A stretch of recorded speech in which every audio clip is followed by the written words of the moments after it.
Hi everyone, it's Cammy here. Thank you so much for listening to this week's Heart and Hand. If you happen to listen to the shows on the Apple, Android, or Spotify platforms, could you please give Heart and Hand a follow on there? They may also ask you to write a wee review, and if you could write us a really good one, we would massively appreciate it. Thank you so much.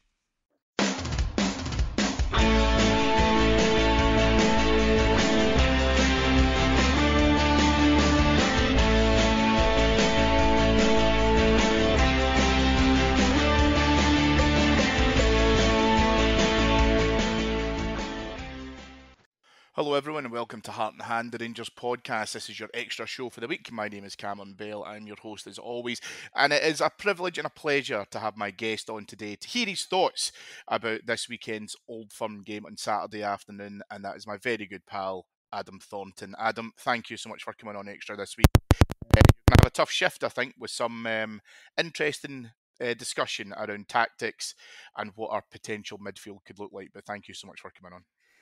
Thank you. It's been a while, yeah. Can't say I'm particularly looking forward to the game, but we'll certainly have a good go at chatting it through just now. But thank you.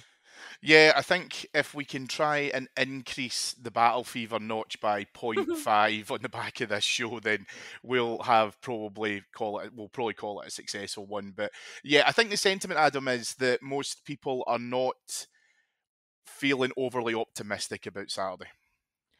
I think that's fair. I think we need to apply the context of how well we done up until that Motherwell game, which was fantastic. Then I think it's fair to say it's been more ropey than not overall. So I think people are maybe possibly not really knowing where they sit. It doesn't feel quite as desperate to me as the last two seasons domestically. It feels like we've still got a decent amount to work with, and we've been genuinely unlucky in some points, maybe made a couple of minor errors in other points. And yeah, overall it probably feels, don't really know how it feels. It feels just about okay. Still a bit of a tinge of disappointment that it was within our grasp, particularly those games against Ross County and Dundee. However, we'll still wait to see how things go, I guess, over the next what we got, 2 weeks or so.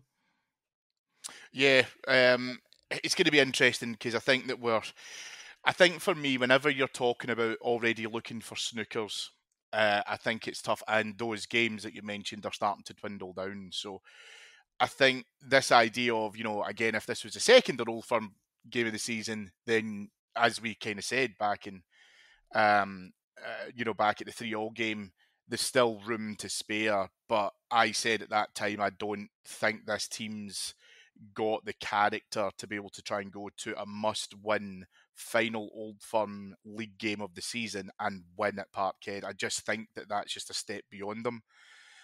But then I started to think a little bit around, we are coming back into recovery mode. I thought you and I sat together at Kilmarnock at Ibrox last week, and I think we could see that there was signs that once we started to settle into the game, we started to exude some more confidence. We started to clear up some of those ropey things. Some of the positional play, I think, was questionable at times. I think, our passing wasn't great in the last couple of games from what I've seen.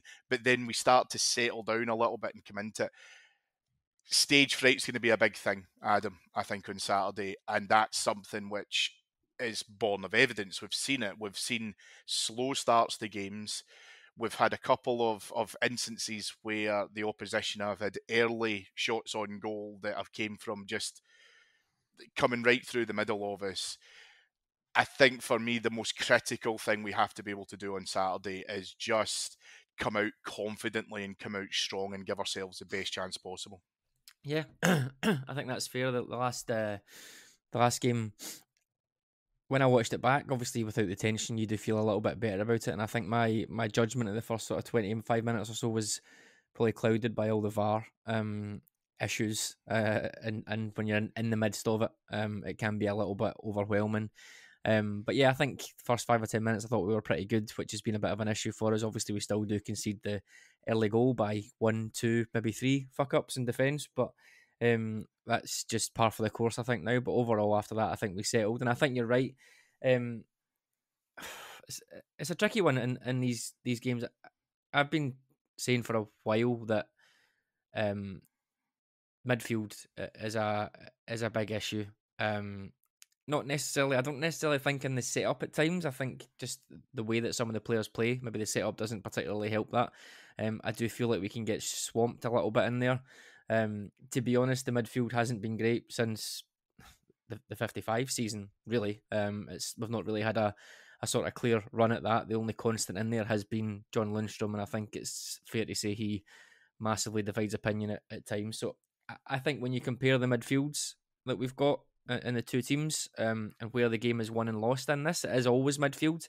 And generally, Celtic's midfield come up trumps in this game, whereas ours tend to get overrun a fair bit. And like I said, that's not just something on Clement. That's something that's happened under Van Bronckhorst, under Michael Beale. Not necessarily so much under Gerrard, but you can't say it never happened at all. So I think I do take your point, but I think for us, especially when we think the defence has a mistake in them, it's always one of those things for me. Where's the sort of first point of failure? The midfield don't give us enough coverage. I don't think they give us enough protection, which leaves us wide open.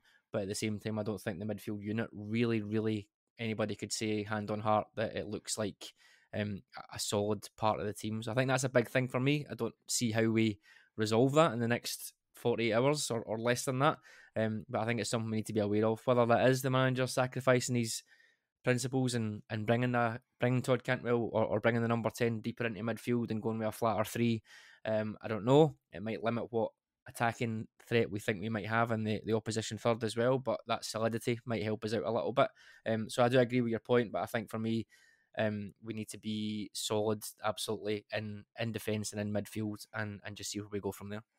I just think, and I do listen. We are too clever, and I think our listeners are too clever to jump into the Brendan Rodgers nonsense of we'll have fun next week and all of that pish, right? I just think it's again just playing to the gallery. What I do think we have to do, however, is look at our last few games, because I personally think, and again I always like to try and have an unbiased viewpoint despite my natural bias towards Rangers. But one of the things that strikes me, Adam, is that in our last few Old Firm games, and in particular the last two, I don't think it's unfair to say that if you had an extra 10 minutes onto the end of those games, I genuinely think the results would have been far different. And that's because even despite early setbacks, and let's face it, right, the last Old Firm game at Ibrox, that absolute nonsense from the first goal that we conceded is a fluke, right? But again, looking after the fact and probably looking back at the game, you've got to be able to give this team credit when it's due that it can finish strongly in these Old Firm games. And that's why I think the start is so important, because and you're totally right, if we can keep the defence solid and if we can position ourselves in such a way that we won't allow that team to be able to run through it, because I think that they will see that as our weak point, right? I think that they will purposely try and attack us through the middle. As long as we can contain that, then I think, especially that home crowd, they'll expect to be 3-0 up within half an hour, right? So, again, if we can keep that just simmering over and just keep that control in that middle of the park, I think it's going to turn that crowd almost into our advantage. Obviously, we won't have any away fans there, but I think they'll start to get on top of it, because we would do exactly the same if we were getting in as clear favourites and also expecting a Rangers team that's been wobbling to come and almost be overrun. So I think if we can just control that to a certain extent, that will be the making and breaking of what happens with the result. Yeah, I completely agree. I think staying in the game, I think, is huge. I mean, we've had quite a few horrendous defeats there over the last few years, but when you boil it down, there's been individual mistakes, and there's also been crucial goals getting scored just before half time. In some of those games, we went in 2-0 down, maybe even 3-0 once. I think that rings a bell. But it's been quite close to half time, so it's all about that sort of mental resilience and staying in the game. 100%. I think if we are able to do that, like you said, then it will start to get a little bit edgy, because they're not terrific defensively. They've got their act together in recent weeks, but they're absolutely not playing at their at their best that they might have had even last season or a few years before that. So, and I think their fans know that as well. That this isn't a team that can just sweep everybody in front of them. So ultimately, it needs to come down to us playing a perfect game. Certainly in that first half or so, and then I guess having either the quality on the bench or the quality already on the pitch to be clinical when the chances come. So there's the two sides of that to me. Can we stay focused and solid enough to still be in the game coming into the last second half or the last half hour or so? And then when it comes to it, do we have players who are clinical and can take the one or two chances that we get? Those are two very, very big question marks from where I'm sitting right now. And I think, I mean, we'll obviously talk about the defence in the midfield in just a moment because I think it's really important. But one thing that I think's critical for us and almost to a big advantage being able to try and go into this is obviously against Kilmarnock, 4 different goal scorers and none of them serial Dessers. Now, that's not a slight on Dessers. I want to explain that before people are like, what? But 4 different goal scorers, a midfielder, 2 defenders. I'll call him a winger in terms of Fabio Silva as well. But it's been interesting because I don't know if this game will be settled by who plays up top. I think it will be from other parts of the team. We have absolutely lambasted this team for the fact that we have not been able to work on corners well enough. And I think we've shown an improvement on that against Kilmarnock. Yep. That our centre halves haven't contributed or chipped in with goals as much. Suter and Davis obviously getting their goals at the weekend as well, just to give them a bit of emphasis. Silva, and listen, I do agree with the majority of people out there saying that maybe he shouldn't have done his bit back to the crowd and all of that kind of thing. But take that context out of it. He looks to me like as if a guy who needed a goal, he got a goal. So therefore, it probably couldn't have come at a better time for him. And again, Tom Lawrence with just a fabulous goal, which I think, shows for me what he can do as an impact sub. But the reason why I bring all that out, Adam, is because we need to be able to try and support Cyril Dessers. I know he absolutely splits opinions, right? I totally understand that. But we need to be able to try and contribute from other parts of the team. And in Sunday, obviously, had 4 different goal scorers. And I think the majority of whom will feature on Saturday afternoon, good step up for their confidence to be able to try and do that. Again, you're right, the Kilmarnock game was really bitty. The VAR interventions, Tabs missed pen. I say it missed pen, I thought it was a phenomenal save, if I'm being honest, looking back on it. But all of that to one side, the team's got to be able to go into it with several individuals feeling just that step or two up in confidence. Hope so. Yeah, like you said, the goals being spread around is great, much welcome, and it's what we want to happen. Fingers crossed that they can keep doing that over the next couple of weeks, because it isn't fair to be reliant on Dessers, Tavernier, Sima to score the majority of the goals. We need guys like Cantwell, Matondo, Lawrence, all those guys popping up with goals. If we can get more from centre halves as well, then great. I think myself and David were talking about it on the update last week. You probably want your sort of first pick centre halves to be hitting 5 goals. I think I don't think they've probably got 5 goals combined this season. So it's definitely something that we'd like to see in these type of games. Set pieces can be a massive marginal gain, if that makes sense. 1 or 2 good set pieces in this game can save a team from not playing well, to then becoming quite a comfortable victory. So I think you're right. That spread of goals all around is great. For me, I mentioned that sort of solid midfield. I think in terms of Dessers, I think he needs a lot more legs around him.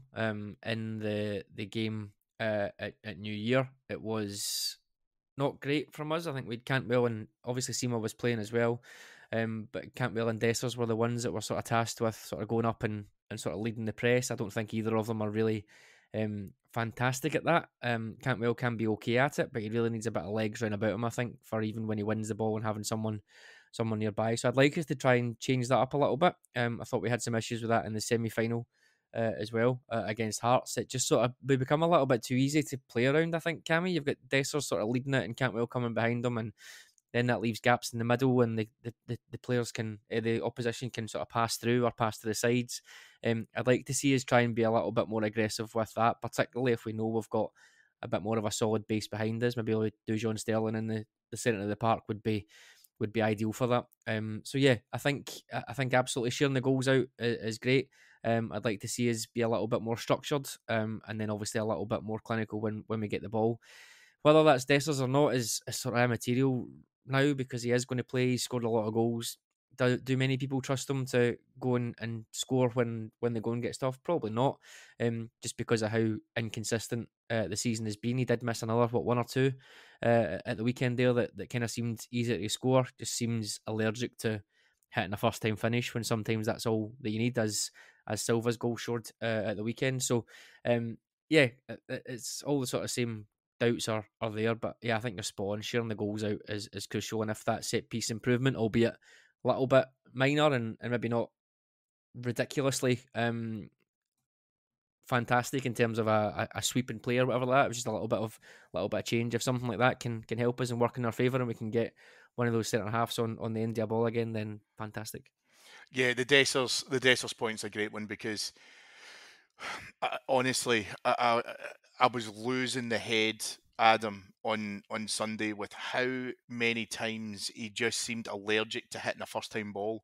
And if I'm the coaching team from Monday morning, all I would have been able to do with that guy would be you have one touch in the box, that's it, and you have to get a shot away and just drill it into him and drill it into him.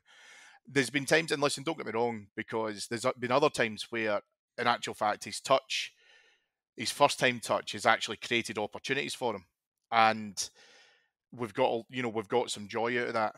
I personally don't think Joe Hart's a great goalkeeper. I don't think he reacts well. And it's not an age thing. I just don't think he ever really has had that within his locker. I don't think he's a great goalkeeper by any stretch. And for me, the most important thing I think is that we're not going to get a wealth of chances, and that's what Cyril Dessers needs. Yeah. In the typical games against the 10 other domestic opponents in the league, he's going to probably get 2 or 3 or 4 chances, which we all know that he probably needs as a bit of a warm up, and then eventually get a goal, right? That's fine. He's not going to have a plethora of opportunities to be able to do that against Celtic. I'm not suggesting that he snatches at everything, but he needs to have a real mix of reaction and composure to be able to cause them problems, and that's going to be a big ask for him, I think. Yeah, he's not gonna learn it now. To be honest, if this is the type of player that he is at 29, then he's not gonna learn that now. Because I think, sorry to cut you off, but I think I do understand that point. I do get the fact that he can't learn it now, and it's old dogs, new tricks, etc. But the challenge I've got with that is he actually finds himself in some great positions at Yeah, times. I know. And it's frustrating because I think it was against St Mirren, and I made the point of both these goals against St Mirren. If that was Kamal Roof, the first thing that would be getting attributed to him is he's where a striker should be, Yeah, and Dessers I don't think gets the broad stream credit for that, right? But that's where it becomes frustrating because actually, if you can find the position and you can find the space, you're not going to have lots of time in the ball. So what you have to do with it has to be critical. completely agree, and I think that's the issue with recruitment over the last couple of years. We buy sort of half a profile or half a player. You brought a player who absolutely knows where the goal is and knows how to get himself into those situations. Unfortunately, the part that is probably the most crucial part that guys like Chris Boyd had is being able to put it away first time. I think it's similar to maybe even Morelos in certain circumstances where everybody see look at the amount of goals that the amount of misses that he's had, and he can't do it particularly in this game. There's only so often you can say, but they're in the right place, and you're like, okay, but getting in the right place is kind of the hard bit. Can you just shoot first time or finish a bit better? So yeah, I think that's a big issue for us. I wouldn't play anybody else though, and this is the thing that everybody says, oh, who else would you play? There isn't anybody else really that you could play up there. You could put Silva up there. Don't think it would be particularly great. He's arguably a little bit more physical. I think Dessers is tall, but he doesn't necessarily win. I don't think win aerial battles. He's not particularly fantastic in the air. Neither is Silva, but Silva's obviously got that little bit of running and energy. Probably better on the flanks. in this game, even though he's not been great at all. So there isn't really anybody else to play up there. It's just about, as always, it should be about trying to maximise his the things he's good at and try and minimise the things that he's not so good at. And for that, I think we need some of the other players to be jumping up and helping out and giving that base behind them and giving them the opportunities to try and go and get the goals that we need. I'll come on to midfield in just a moment because it is the most important part in terms of where we're at. But just before we do, and obviously we don't have an awareness yet of who's fit and who's not. Liam Balogun obviously went off at half time against Kilmarnock, and I said to you at the time, actually, I wondered if that's with one eye on Parkhead because Connor Goldson isn't going to play, so I can't trust Ben Davis. I think if Balogun's 90% fit, I think he plays. I think he plays alongside John Souttar. The question obviously is left back. Ridvan did come on against Kilmarnock. I thought he looked lively. I thought he looked, he had a good spring in his step. The question I think the manager has to ask himself is as to whether or not this game has come too soon for him to be able to try and play 90 minutes in, a hugely important game that's going to pretty much make or break our league ambitions. What I will say, however, is I think that Borna Barisic has done well in terms of being able to come in. I think that the quality of corners that he takes seems to have improved. But you mentioned earlier on, and it's a great point, Adam, which I absolutely want to come back to, it's set pieces. It's about, if set pieces can make or break this. And I still think Borna's got a free kick in him that could cause problems. If you're Philippe Clement and you've got the option, do you take the gamble on Ridvan Yilmaz? Or do you go with Borna Barisic and potentially bring Yilmaz into it at some point later on in the game if he's able to do so? I can't watch Barisic at Parkhead again. Unfortunately, I do take the point about free kicks, about corner kicks or general dead ball delivery. 100%, something can happen from it, but I just think that whole risk reward piece that we talk about all the time, the potential risk of what might happen, is outweighing that for me. So yeah, I think it needs to be Ridvan and just run him for as long as you can. In the game. If it's an hour or so, based on what he got at the weekend, an hour probably seems sensible this week. If that's possible, then great. And then, like we said, try and figure out what to do after that. With the exception of Ravi Matondo, who I think should always be a sub because he just always seems to be better when he is a sub. I would always advocate playing players coming back from injury from the start and letting them sort of feel into the game that way rather than bringing them on and expecting them just to do something when a game is tight. So people like that, Ridvan, if Sima is ready to play any kind of time, then I would like to see him start the game as well. Even if it just ends up being a half and you get him off, then fair enough. But I would like that to happen so that we can sort of impose our game plan on the game immediately rather than hoping for the game to go our way and we're still in it with half an hour to go and trying to get someone to do something. So I would probably prefer that in this one. Obviously, like I said, with the exception of Matondo, but on the left-hand side, yeah, I think it needs to be Ridvan. The only way I would kind of subscribe to it, I guess, is if Ridvan is just not fit at all and can't start the game. I'd probably put Barisic in there for a bit because I really think having Dujon Stelling in midfield for this game is vital to try and claw back that sort of superiority that we mentioned earlier on. I don't particularly love him at fullback. I don't like him at all in the attacking areas. I understand the off the ball piece. He can win the ball back and he can do this and he can do that. And he gets himself in there and things happen. That's fine. I think we probably need more technical quality out wide. He's done great filling in there. But longer term for me, I think he probably is a central midfielder in there that can just win the ball back, press, give it to someone else, be that sort of water carrier, if you like, and move it on and dominate his man and get the ball to someone else who can hopefully do a little bit more on it in the final third. So for me, I think Ridvan playing would be crucial, but having Dujon Stelling in the central midfield, I think, is one of the key points for us. Yeah, I think that however you want to split it, right, 50-50, 70-30, if you keep that left back position, Sterling out of that left back position, and then just split up the time between Yilmaz and Barisic, then I think that's totally fair. I think for me, to your point earlier on, where you're saying, if it's 30 minutes to go, I just don't know if I've got.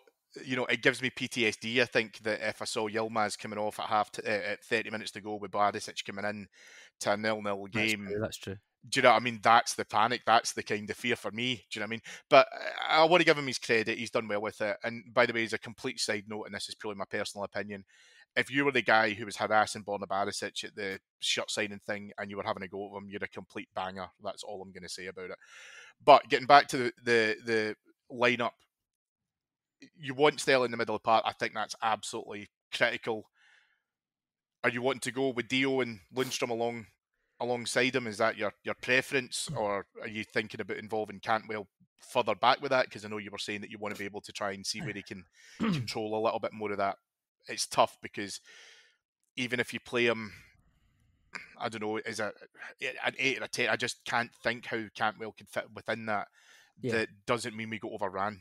I think Yeah. that's a really tough one. That's the tricky thing. I don't.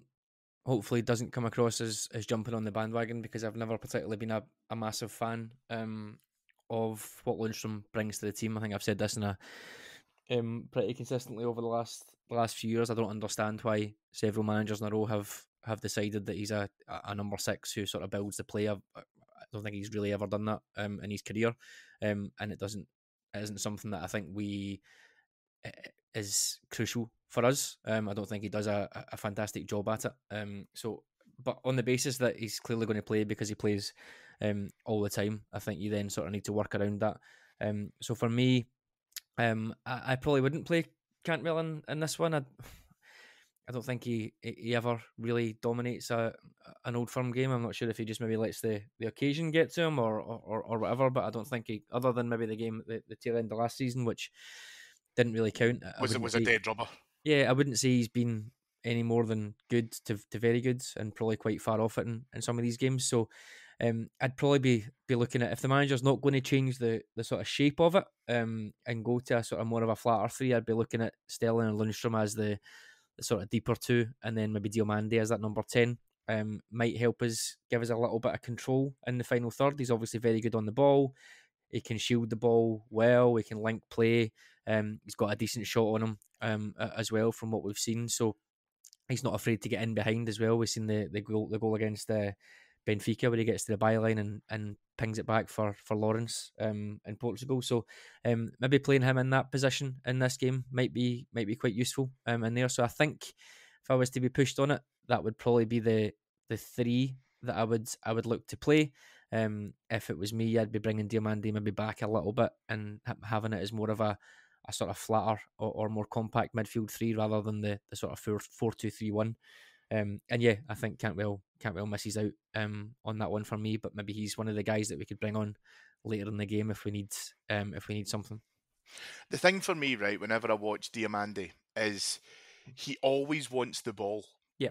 And I think that our centre halves, and John Lundstrom in particular, I think at times they're afraid to give it to him, because it feels like they are making the assessment that he can't take the ball because he's getting marked too tightly, or there's not enough space within which to operate. But to your point, I think that he can work the ball in close quarters, even when he's pressed. He does shield the ball well. He does look to be able to try and create opportunities. I don't know how much we feed that opportunity, because, and listen, we go back post Motherwell, we talk about Ross County, we talk about Dundee. There's been times where I think that this Rangers team and that midfield could be accused of just wanting to play safe. We just want to take a slightly easier option because, for whatever reason, you just don't want to be the guy who gives the ball away as if it's immediately going to lead to a goal. And Diomande, for me, I think he's critical within this, because he will be closely marked. I'm not saying that, but at times he will have much more space to operate, because he won't be playing against a team that will like to sit in. I mean, you saw how rigid and structured Kilmarnock were after the dismissal. And yes, they were tough to break down, and yes, we got joy out of the back of it, and yes, that was set pieces and some in particular a brilliant piece of brilliance from Lawrence. But Diomande, for me, I think can open that up, and I think he can actually stretch it, so he can create the room as well. Yeah, no, I completely agree. I think you're right. That safety on the ball is a big issue for me. It sort of sums up where we've been for a few years. We don't take enough risks on the ball, and we take too many risks off the ball, which is never a good recipe at all. So I think you're right. Even at the game at the weekend, how many times the lack of how many times we don't miss out a man when we're trying to build from deep. You've got Barisic passing it to Suter, who's passing it along the line to Balogun. Lundstrom comes and has a touch as well, and then it gets swept out to Tavernier. Like, you can miss out men, and you can clip the ball over and move it quicker. It doesn't need to be as patient as that. I'm not sure we're going to get as much time in this game to be looking at things like that. But yeah, for me, one of Diamandi's strengths is taking the ball back to goal, taking it under pressure, and being able to play players in.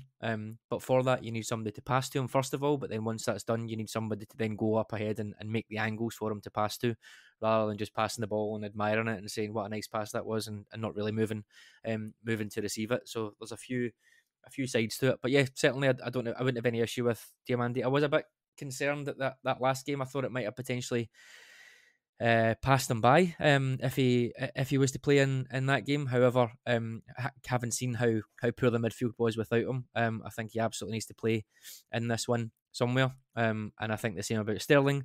We've mentioned that Lundstrom probably definitely will play. So for me, that just seems like the best midfield three, taking all those things into account. Yeah, and I think it's fair. By the way, I agree with your point about the work that you know Sterling and Lundstrom will have to do. I know we use the phrase water carriers. I always use the connotation with that with Ryan Jack, but it's not an insult because in actual fact you'll need guys in there, excuse me, with a bit of industry, being able to try and do the hard work and being able to try and make sure that we're solid enough, and that's what we're asking for. That's why we need that rigid midfield to be able to try and do that work. If Diomande can express himself a little bit further forward, then fantastic, because that's what we're looking for. So in that instance, assuming that we're bringing Sterling in to the middle, what do we do with our flanks? Because I think for me, he's going to have to stick with Silva probably out on the left hand side. That's a big ask, I think, if you're talking about the right. If you're maybe talking about bringing Ross McCausland in there and giving him the 90 minutes.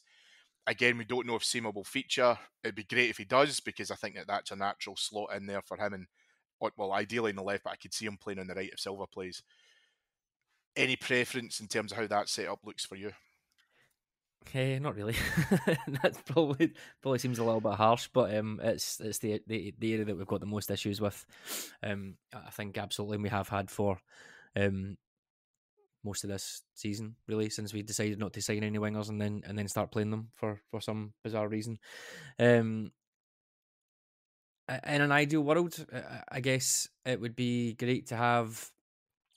Ideal is strong, but I mean, in terms of the players that we've currently got, potentially available, I'd like to see us maybe start with Silva on the left and try and get him an hour, and then bring Matondo on, or give Silva an hour and then try and bring Matondo on later on in the game. That feels like we've had a little bit of success there.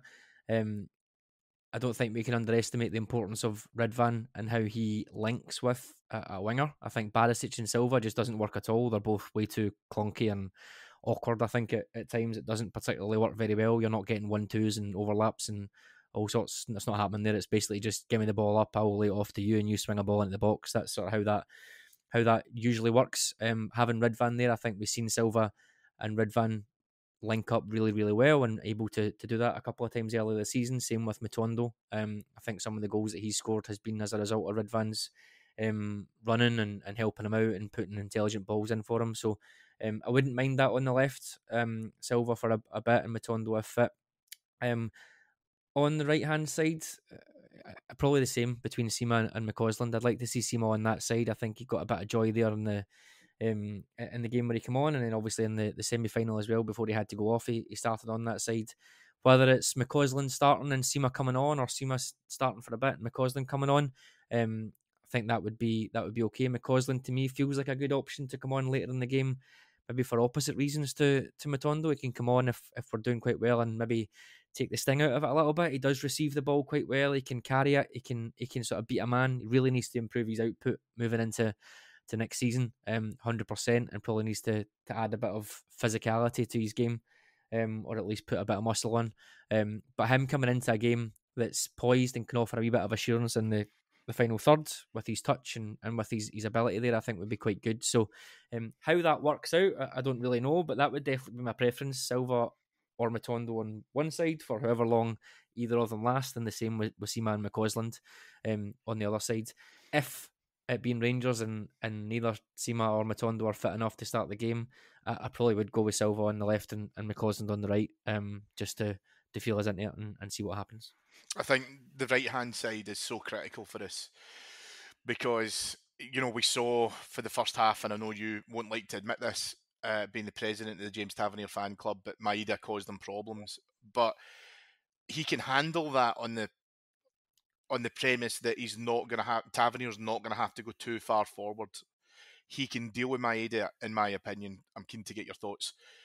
But he can deal with Maeda, as long as he can shadow him and he doesn't have to then leave space for him to be able to expose if he then ventures too far forward, and allows Maeda to kind of get in behind him and then a quick ball out, and then all of a sudden he's on his toes to try and catch him. But more so going forward, I don't rate Greg Taylor. I don't think he's a good left back. I think whoever plays and goes up against them, if you could get some early joy against them, then again I go back to that idea that I think that the fans will then start to really worry about that. I think they'll put pressure on Taylor themselves. I think McCausland's a good opportunity to be able to put in there, because one thing you'll always see from him is he's lively and he wants the ball, Yep. but he has to press at him. He has to go at him. And so I appreciate he's not long come back from injury. He has played a lot of first team football, probably more than was expected because of the injury fiasco that we've had and the constant chopping and changing. But if I was Philippe Clement in this, what I'd be saying to him is, if he does start, and I don't think you'd have to tell Seema this because of the experience, but if I was Philippe Clement and I was saying to Ross McCausland, I'd be saying just drive at him. Just drive, get to the byline as much as you possibly can. You'll get the ball, but just drive at him, because I think Maeda will probably sit with Tavernier 10 yards either side of the halfway line. And if that works, then I think that we can get some joy from that. So I think that the right hand side selection for me is going to be as important, if not slightly more so, than centre midfield. Yeah, I agree, and I think this is where the protection piece comes in, because you're right, Tavernier was horrific in that first half, not even just for the goal, but after that as well. But then you look at it and it's Scott Wright starting wide right, and the midfield I think was horrendous that day. Lundstrom dropping in, so Diomande, Lawrence wasn't great at all. So Diamande's covering two, sometimes three Celtic central midfielders, so he's not able to then go out and cover on the right hand side. Scott Wright didn't have a great game.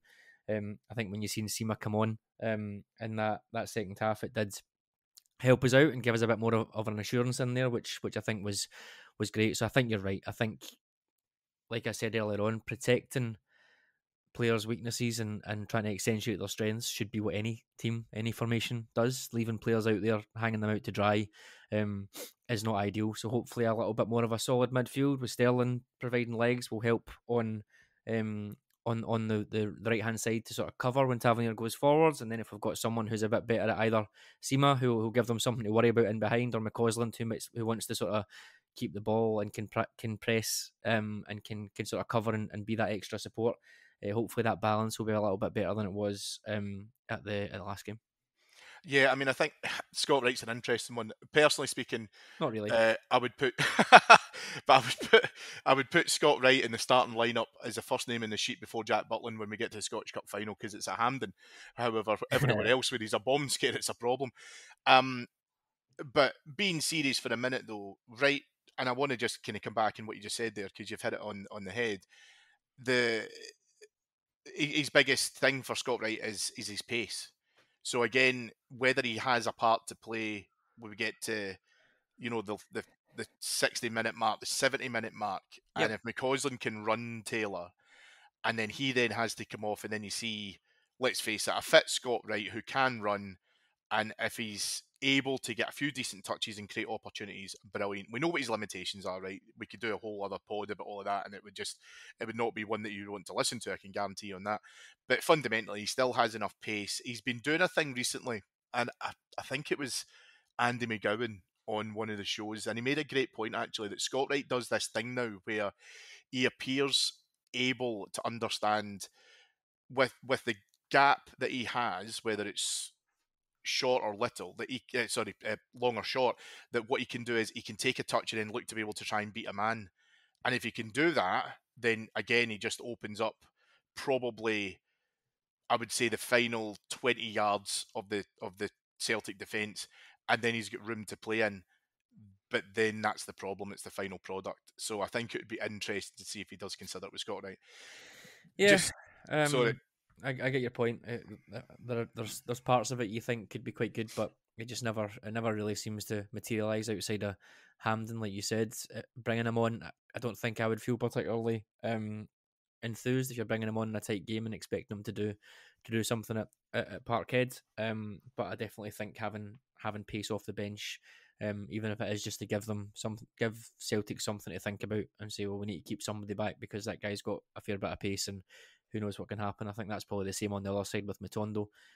He's obviously got the added bonus of he's got that pace in behind and he is a pretty decent finisher when he can go on his right foot as well. So yeah, having extra pace on the bench and one person that can and has finished well in this game, I think is going to be could be quite crucial. Yeah, And someday, I think it's absolutely right to mention as well in terms of potential impact is Tom Lawrence. Um, a fantastic goal against Kelly. The build up to it, I loved Adam. The wee touch to be able to take it outside of the midfielder, then the touch back inside, then the finish. Absolutely fantastic. You know, you see the celebrations afterwards and what it meant to him and stuff. One of the reasons as to why some of these players come up north, the main attraction is Europe and Old Firm games. And that's a tough ask, right? Because we've seen in recent years that players have come here with that expectation and they've not been able to fit into the fixture. I think for me, being able to try and utilise Tom Lawrence, you mentioned earlier on, if we potentially bring him on as a sub, because we're talking now a potential subs being, you know, Matondo, Cantwell, Lawrence. I think that would be a really interesting game to be able to try and bring him into if, you know, we're chasing something, if we need someone to be able to get the ball and be able to drive it forward, because it's not just his work with the ball, but it's also his ability to be able to try and take men with him when he makes those runs through the middle. Because he does something really well when he doesn't have the ball for me, which is that he can look and he can time his run well enough that all of a sudden he looks to be an option, probably middle of the box, you know, from the penalty spot, 18-yard box kind of area, just in the middle.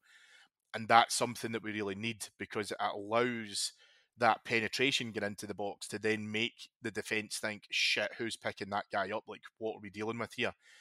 Maybe not something that all of our midfielders do or do well enough. Lundstrom, you know, created for me the goal at the weekend, obviously having that wee pop out from the edge of the box. Lawrence, I think, totally capable of doing the same thing. But again, another player that's a good asset to be able to have if your game's in the balance and you need someone just to bring a spark.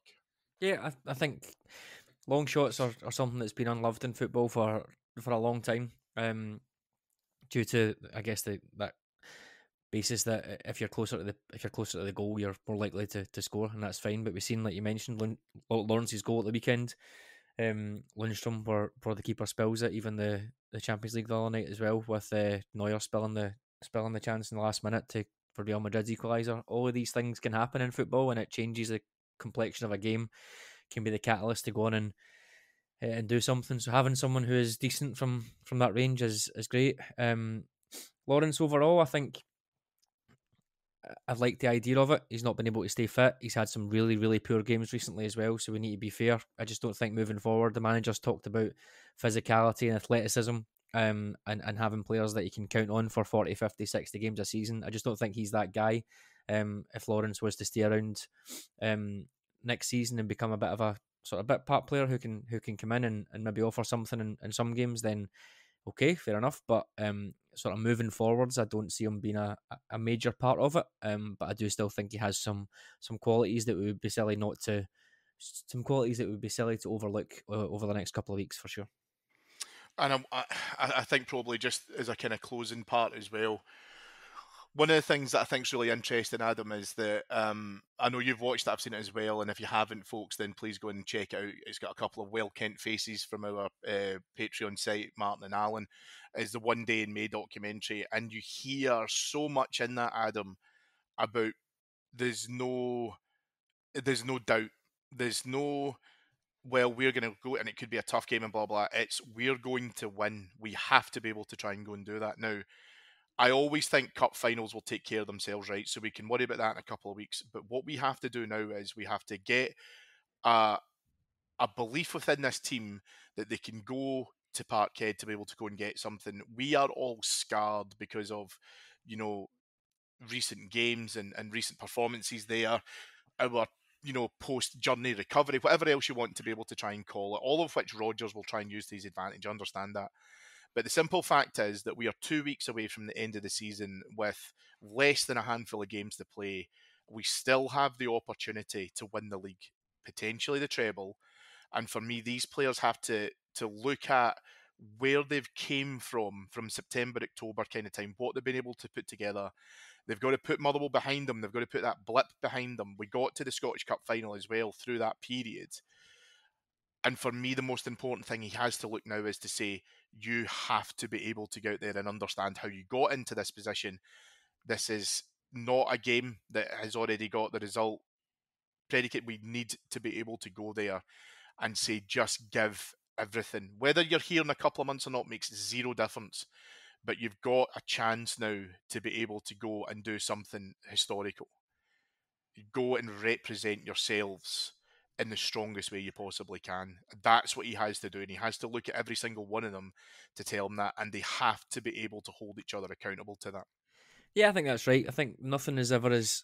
I think this season maybe will be hopefully a good reminder that nothing is ever as ridiculously awful as you think it is, but probably on the other side, nothing is ever as brilliant as you think it is, and it might not last forever. We've seen a bit of a pendulum swing over the last couple of years with Rangers potentially looking like they were on top at the after 55 season, and then Celtic looking like they were going to dominate maybe this time last year. Things can change so quickly, and we've seen in this season how things can change for Rangers. I think the fact that we are 4 games away from a treble still seems a bit mad when you think about, I guess, the general fan feeling right now, and then also how topsy-turvy the season has been. So I think the players deserve credit for keeping us in that. But like you said, these fine margins, I think, within football are so underrated because it's 4 games away from a treble, but it could end up being probably quite a big disaster if we end up the season petering out. So I think you're right. The players just need to take it 1 game at a time. The manager's done that. They go out there. It's perfectly within their gift to go and beat Celtic at Parkhead. They really need to believe that. I know it doesn't happen very often, but it's not a fantastic Celtic team right now. I think they say that themselves. We are struggling 100%. Injuries, availability, even player quality, players playing well. I think we are struggling a bit in there, but it's a game of football. Anything can happen. You go out and try and control the game as best you can, and when you get your opportunity, you need to strike and win. And if we win, then it's all to play for the next couple of games. It will then end up being a bit of a shootout, which will be quite exciting. So yeah, we'll have to see how it goes. I'd be lying if I said I had the battle fever on. I'd be lying if I said I was really pumped and confident that we could go and do it. But I definitely don't see any reason why we can't do it if we sort of play our game and try and limit the mistakes and be clinical when we get into the final third. Yeah, absolutely. And although it's going to be a case that there'll be no away fans in the stadium, all I can tell the players and everyone involved is that there's going to be hundreds of thousands of Rangers fans around the world all cheering you on. So remember that and remember what's at stake. And in actual fact, I believe that you can do it. So let's go ahead and give them the best possible chance that we can. Thank you, Adam, for coming on this week. We're not in the battle fever territory just yet, but I'm going to be honest with you. I think on Friday night I'm going to start. Might have a beer and then just start watching some YouTube videos, and then all of a sudden you know you're into it. Absolutely. Yeah, thanks for having me. And yeah, fingers crossed. Hope your team wins. Thank you. Thank you to our producers, Mike Lee, Paul Myers. Thank you to our show sponsors, Zenith Coins. Please check them out at zenithcoins.com. If you'd like to be able to try and get into that battle fever, why not join us over on our Patreon site, patreon.com/heart and hand, where you'll hear tons of brilliant content. Adam has been part of a fantastic Champions League review show, the main event, and you'll get all of the build up towards Old Firm game as well with the lads from the preview and much, much more. Thanks so much for listening, everyone. David will be back on Monday with the unpack of whatever happens across the weekend. And as Adam says, I hope your team wins. Speak to you again soon.